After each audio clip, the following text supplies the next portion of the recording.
ఎవరిని ప్రేమిస్తే సీతకెందుకు? ఆ అమ్మాయికి అన్ని విషయాలు చెప్పాలా? అంత అవసరం ఏముంది? ఎంగేజ్మెంట్ ఆపాలనే కదా ఇదంతా చేసింది అని అర్చన అంటూ ఉంటే, ఇది చాలా బాగుంది చెల్లాయ్. వెధవ పనులు చేసిన గౌతమ్నేమో వెనకేసుకొని వస్తున్నారా? ఒక ఆడపిల్లకు అన్యాయం జరగకూడదు అని అండగా ఉన్న సీతనేమో ఇలా నిందిస్తున్నారా? చాలా బాగా ఆలోచిస్తున్నారు మీరు అని చలపతి అనగానే, అవును, సీతను ఏమీ అనకండి. ఇందులో సీత చేసిన తప్పేమీ లేదు కదా. గౌతమ్ అలా అమ్మాయిలతో తిరగకుండా ఉంటే ఇంతవరకు వచ్చేదే కాదు, అసలు ఈ ఎంగేజ్మెంట్ ఆగేదే కాదు అని జన కూడా చలపతికే సపోర్ట్ చేస్తాడు. అంతలోనే మహాలక్ష్మి ఫోన్ రింగ్ అవుతుంది. మిథున ముఖర్జీ ఫోన్ చేసేసి వెంటనే ఇంటికి రమ్మని పిలుస్తాడు. ఇప్పుడు రాము తర్వాత వస్తామని చెప్పమంటావా జన అని మహాలక్ష్మి అంటూ ఉంటే, లేదులే మహా, ఎప్పటిది సమస్య అప్పుడే తీర్చేసుకుంటే బాగుంటుంది. అసలు వాళ్ళు ఎందుకు పిలిచారో ఏమో తెలియదు కదా, వెళ్ళి తేల్చుకుందాం పదా అని ఇద్దరు కూడా ముఖర్జీ ఇంటికి వెళ్తారు. అక్కడ హాల్లో ముఖర్జీ సుశీల ఇద్దరు కూడా కూర్చొని ఉంటారు. వీళ్ళు వెళ్ళగానే వాళ్ళని కూడా కూర్చోమంటారు. మేము చాలా ఫీల్ అవుతున్నామండి, అసలు ఇలా జరుగుతుందని అనుకోలేదు. మిథున గౌతమ్ల ఎంగేజ్మెంట్ ఆగిపోవడం మాకు చాలా బాధగా ఉంది.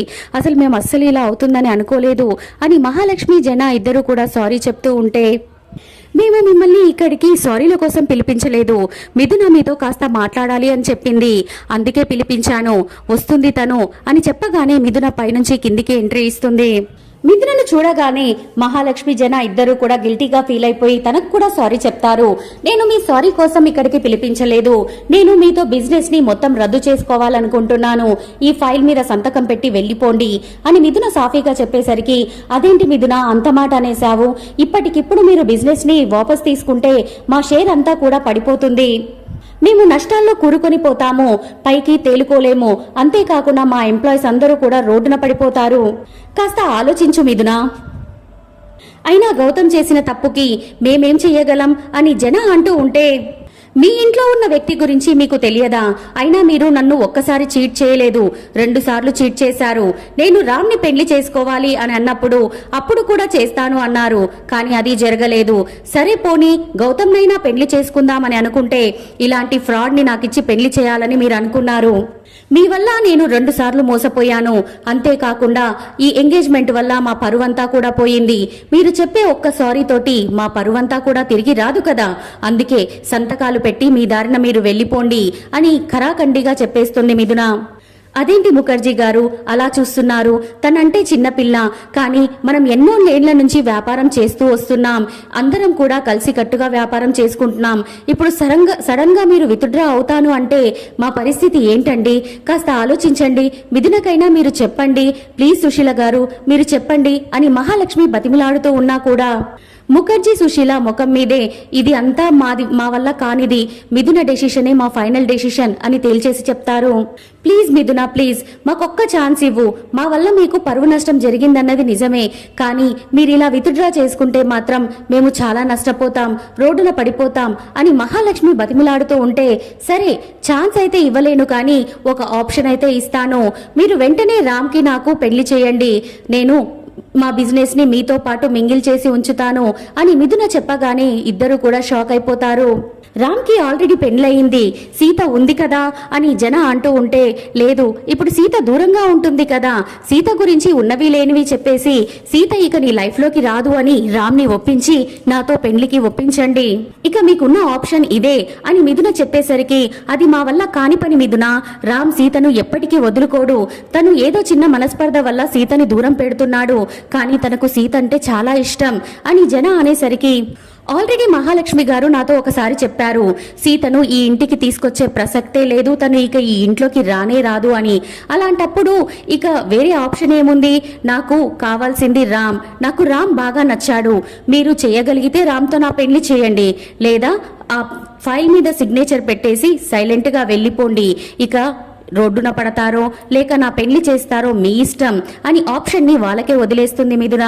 దాంతో కాసేపు ఆలోచించుకున్న మహాలక్ష్మి, ఇది నాకు చాలా బెటర్ ఆప్షన్, నీలాంటి అమ్మాయి మా ఇంటి కోడలు కావాలన్నది నా కోరిక, నా కోరిక నెరవేరుతుంది అంటే అంత ఈజీగా నేను వదిలేస్తానా?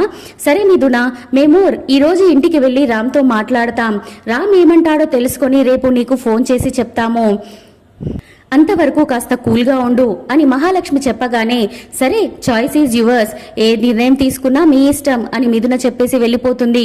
ఇక మహాలక్ష్మి జన ఇద్దరూ కూడా ఇంటికి వచ్చేసి జరిగిందంతా కూడా అందరికీ చెప్తారు. అక్కడ రామ్ మాత్రం ఉండడు. అదేంటి ఈ మిథునకు పిచ్చా ఏంటి, ఇలాంటి కండిషన్ పెట్టిందేంటి, ఇప్పుడు తను గనక మన బిజినెస్లన్నీ రద్దు చేసేసుకుంటే ఇక మనం ఎక్కడికి పోతాం, మనం రోడ్డున పడాల్సిందే కదా, ఇలా చేసిందేంటి అని అర్చన టెన్షన్ పడుతూ ఉంటే అదే కదా తన పరువు పోయిందని తను చాలా ఫీల్ అయిపోతుంది. గౌతమ్తో పెళ్లి అనుకొని మనం ఆపేశామని తను చాలా ఫీల్ అవుతుంది.